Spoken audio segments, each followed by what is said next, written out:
लोग आजकल इसी सवाल के पीछे भाग रहे हैं कि अमीर कैसे बना जाए, क्योंकि ऑब्वियसली कोई भी ऐसा नहीं है जो अमीर नहीं बनना चाहता। जिसके लिए वो जितना बेस्ट खुद के लिए दे सकते हैं वो देते हैं। But at the same time ये भी सच्चाई है कि एक्चुअल में जो अमीर हैं वो बहुत ही कम लोग बन पाते हैं, क्योंकि बाकी लोग कहीं ना कहीं कुछ ऐसी गलतियां कर जाते हैं जो फिर उसके बाद उनको उनके गोल से ही दूर कर देती हैं। दोस्तों, इस चैनल पर मैं बहुत सी ऐसी वीडियोस डाल चुका हूं जिसमें मैंने आपको ये बताया है कि अमीर कैसे बना जाए। पर आज मैं आपको हम ही लोगों की कुछ ऐसी गलतियों के बारे में बताऊंगा जो डायरेक्टली या इनडायरेक्टली हमसे हो जाती हैं और फिर हम अपनी लाइफ में बिल्कुल ग्रो नहीं कर पाते। ताकि इन गलतियों को पहले समझकर आप इनको दोहराने से बच जाओ और इनसे हमेशा अवेयर रहो। So let's begin. Number 1, putting money in the bank. देखो, अभी के माहौल में अगर आप अपने सारे पैसे बैंक में रखते हैं तो शायद ये आपकी एक मिस्टेक हो सकती है, क्योंकि बैंक में कई सालों तक पैसे जमा करने का ये जो आइडिया था वो बहुत पहले काम किया करता था, क्योंकि उस टाइम लोगों को उनकी सेविंग्स पर काफी बढ़िया इंटरेस्ट मिल जाता था। बट अब जहाँ पर लगभग हर बैंक का इंटरेस्ट रेट ही 4 से 5% है, वहाँ अगर आप ये सोचकर उसमें अपना पैसा इन्वेस्ट कर रहे हैं कि वो बहुत बढ़ जाएंगे, तो गाइस आज के टाइम में ये एक फ्लॉप आइडिया है। क्योंकि अब बैंक्स के रूल आप ये कह सकते हैं कि पहले जैसे नहीं रहे, और ना ही आप उनसे ये उम्मीद कर सकते हैं कि आपका इंटरेस्ट रेट बढ़ जाएगा। इसीलिए अपने पैसों को उस जगह पर लंबे टाइम के लिए बिल्कुल भी मत रखो जहां पर आपका पैसा ज्यादा ग्रो ना कर पाए, क्योंकि ऐसा करके आप कई अलग अलग तरह की अपॉर्चुनिटीज को खुद ही खत्म करते चले जाओगे। Number 2, don't borrow money. हमको किसी से भी पैसा उधार नहीं लेना चाहिए। यह एडवाइस आपको हर दूसरा इंसान दे देगा जो आपका भला चाहने वाला होगा। But rich dad poor dad book के ऑथर रॉबर्ट कियोसाकी, जो काफी बड़े फाइनेंशियल एडवाइजर हैं, उनका तो अपनी बुक में ये कहना है कि पैसे बोरो करना या लोन लेने में कोई बुराई नहीं है। हाँ, सुनने में आपको ये थोड़ा अजीब जरूर लगा होगा, लेकिन उनके पॉइंट ऑफ व्यू से देखते हैं कि इसके जरिए वो हमको क्या सिखाना चाह रहे हैं। Rich dad poor dad book में उन्होंने इस बात का जिक्र करते हुए बताया है कि लोन 2 तरह के होते हैं, गुड लोन और बैड लोन। बैड लोन वो होता है जिसका इस्तेमाल हम अपने शौक पूरे करने के लिए करते हैं, जैसे किस्तों पर कोई कार निकलवा लेना, EMI पर कोई फोन ले लेना, उधार मांगकर अपने खर्चों को बराबर करना, एटसेट्रा। लेकिन गुड लोन वो होता है जो हम खुद के काम की ग्रोथ के लिए उसको उठाते हैं, जैसे किसी ऐसे काम को शुरू करने के लिए जहां आपको ये यकीन है कि मेरा ये जो काम है वो बहुत जल्दी ग्रोथ पकड़ेगा।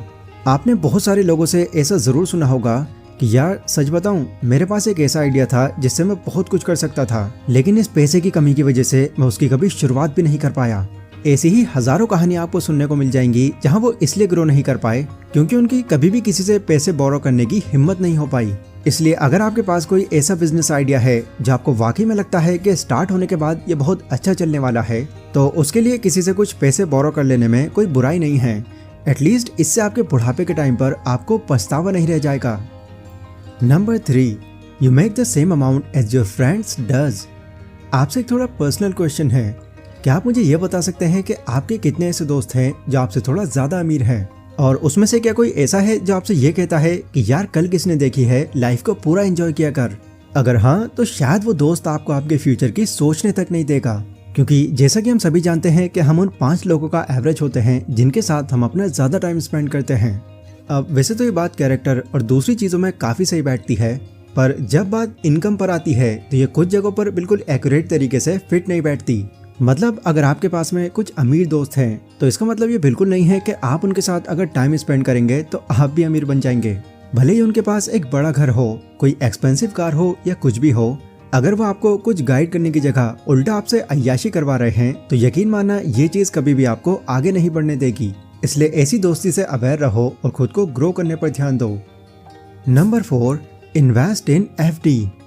साल 2019 में हुए SCBI के सर्वे के अकॉर्डिंग 95% इंडियन फैमिलीज अब भी अपने पैसों को ग्रो करने के लिए FD यानी कि फिक्स्ड डिपॉजिट में ही अपना पैसा डालते हैं, ताकि उनका जो भी अमाउंट है वो सेव रहे और साथ के साथ उसकी वैल्यू भी बढ़ती रहे। बट FD का भी कहीं ना कहीं वही हाल है जो सेविंग्स अकाउंट का है, क्योंकि FD में पैसे इन्वेस्ट करने पर आपको ज्यादा से ज्यादा 7% इंटरेस्ट मिलता है, जिससे अगर आप अपने पैसों को थोड़े लंबे टाइम के लिए भी रखते हो तब भी इससे आपको अपने पैसों में कोई बड़ा जंप देखने को नहीं मिलेगा। जैसे फॉर एग्जाम्पल, मान लो आपके पास 1 लाख रुपए हैं जिसे आप बढ़ाना चाहते हैं, इसीलिए आपके दिमाग में आता है कि चलो इसकी 5 साल की FD करा लेता हूँ, वो भी 7% के इंटरेस्ट रेट पर। तो 5 साल बाद आपको FD के सबसे हाई इंटरेस्ट रेट के मुताबिक 35,000 रुपए बतौर इंटरेस्ट मिलेगा, जो अगर आप थोड़ा ध्यान से सोचो तो उस टाइम के इन्फ्लेशन के हिसाब से ये कोई खास वैल्यू नहीं दे पाएगा। इसलिए FD में पैसे लगाते रहने के अलावा कोई दूसरा इन्वेस्टमेंट प्लान चुन लेना आपको जल्दी अमीर बना सकता है। अगला है डोंट टेक रिस्क। दोस्तों ये फैक्ट है कि फेलियर हो या रिस्क हो, दोनों ही हमारी लाइफ के पार्ट हैं। जो लोग रिस्क लेने की हिम्मत रखते हैं वो नो डाउट अपनी लाइफ में बहुत आगे तक जाते हैं। वैसे रिस्क लेना आपको समझना होगा, ये दो तरह से होता है। एक तो बिना सोचे समझे बिना किसी प्लान के रिस्क लेना, और दूसरा एक एक्यूरेट अंदाजा लगाकर उस पर रिसर्च कर कैलकुलेटेड रिस्क लेना। कई लोग आपको अक्सर ये समझाते हुए मिल जाएंगे कि भाई देख कुछ भी कर लेना पर ये रिस्क मत लेना, क्योंकि आज मेरी ये जो हालत है वो रिस्क लेने की वजह से ही है।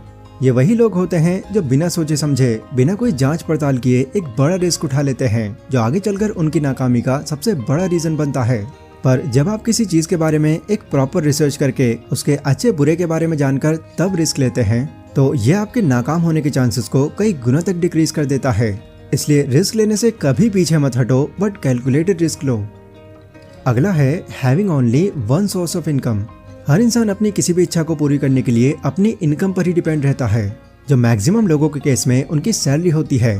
बट इसी एक तरफा सैलरी को लेकर अगर आप ये सोच रहे हैं कि अब आपको कोई दिक्कत नहीं होगी, तो शायद आप थोड़ा गलत सोच बैठे हैं। इकोनॉमिक टाइम्स की रिपोर्ट के अकॉर्डिंग पैंडेमिक के टाइम पर इंडिया में लगभग करीब 25,000 जो टेक वर्कर्स थे उन्हें उनकी जॉब से अचानक ही निकाल दिया गया था। और 2022 में अब तक करीब 11,500 से ज्यादा लोग ऐसे हैं जो परमानेंट होने के बावजूद भी अपनी जॉब से आज हाथ धो बैठे हैं। गॉड न करे कभी किसी के साथ भी ऐसा हो, पर इन केस किसी के साथ अगर ऐसा हो जाता है तो इसके लिए उनको चाहिए कि उनके पास एक अदर इनकम सोर्स भी हो, जिससे अचानक आई इस इमरजेंसी के बावजूद भी आप सरवाइव कर पाएं। जो लोग थोड़ा ग्रोइंग माइंडसेट रखते हैं वो कभी भी किसी एक सोर्स ऑफ इनकम पर डिपेंड बिल्कुल नहीं रहते। वो एक इनकम के सहारे से ही 2, 4 या उससे ज्यादा सोर्स भी बना लेते हैं। तो ये कुछ ऐसी गलतियां थी जो कहीं ना कहीं हमारी ग्रोथ को वहीं रोक देती हैं। एंड क्योंकि अब आप इनके बारे में जान चुके हैं, इसीलिए इन गलतियों को ध्यान में रखना और इनको बिल्कुल मत दोहराना। बाकी इसके अलावा और कौन कौन सी ऐसी मिस्टेक्स हैं ये आप मुझे कमेंट सेक्शन में बता सकते हैं। इस वीडियो से मिली इन्फॉर्मेशन अगर आपको पसंद आई हो तो इसको उन सभी लोगों को शेयर कीजिए जो ये बात अभी तक नहीं समझ पाए। बाकी कमेंट सेक्शन में ही आप लोग मुझे अगले टॉपिक का भी सजेशन दे सकते हैं। तो मैं मिलता हूँ अपनी अपकमिंग वीडियो में, तब तक के लिए stay safe, stay healthy, take care.